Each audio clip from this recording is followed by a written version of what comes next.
Tanah wakaf untuk bedah masjid, tanah wakaf masjid karena untuk hasil tanahnya maslahah masjid. Yang dah maksud. Berarti masjid tanah wakaf masjid maslahah. Nggak pakai le orang lain untuk pribadi ataupun kelompok juga dengan izin nadir.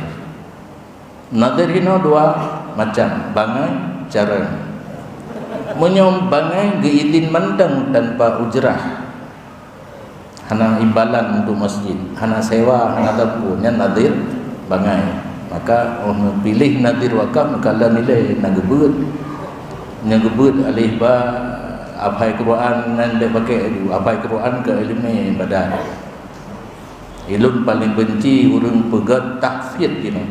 Karena kalau Tuhan jom anak min hai boleh ke 10 tahun ke depan hana orang yang dihukum ni. Dalam Quran han dijauh hukum ni. Ya apa ada kan? Kan lagi apai doa dapur kan. Nah ini karena nilai dia menyoberle anu bicara menyoberle anu bubangai jua anu kena ya bahai Quran lehem lu ju hukum hanya itu ahli tinggal. Dan karena guru yang bahai Quran gak pernah mari menyokadir bahai Quran hana payah beli.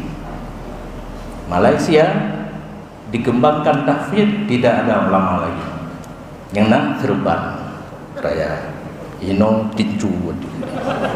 Masalah agama 5 tahun di PN Hanasol putuskan anu mudi yang putuskan ada tunggu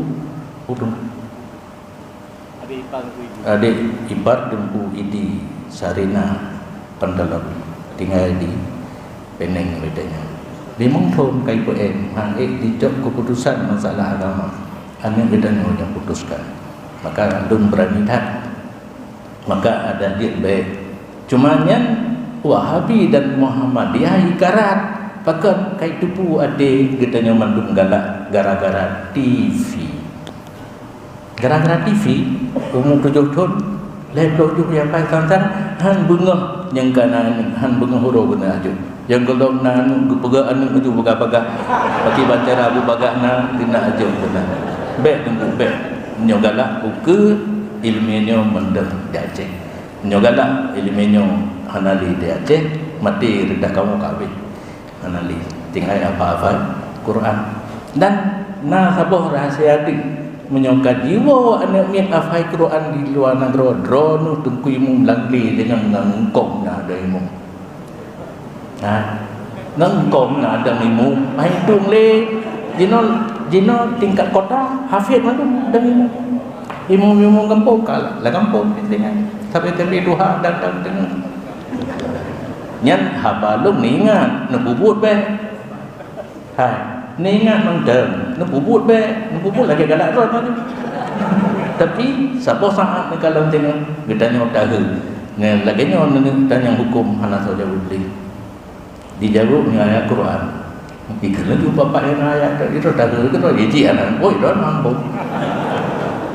Oban jawab dengan Quran, kata he juga sertum konten ayat Quran jawab. Apa tak mau jikun tapi.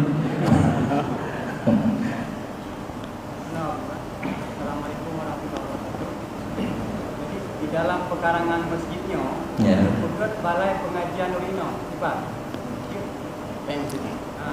Juga balai pengajian, Rino, dan kelompok Rino.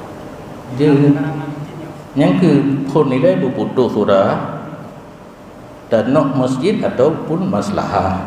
Tanah masjidnya hanya damang rinang temen nyo masjid. Ada kelat tanah untuk calon tempat bedar masjid, golong bedarnya enggak sah ke masjid.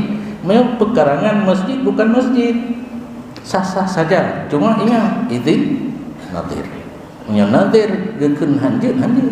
Nya nadir hanjeut je. Cuma dua. Nadir gekeun je gepusiwa atau pri yang terserah nadir. Ya. Anak pupu belek-lek nya dah le yang lek-lek katanya belek.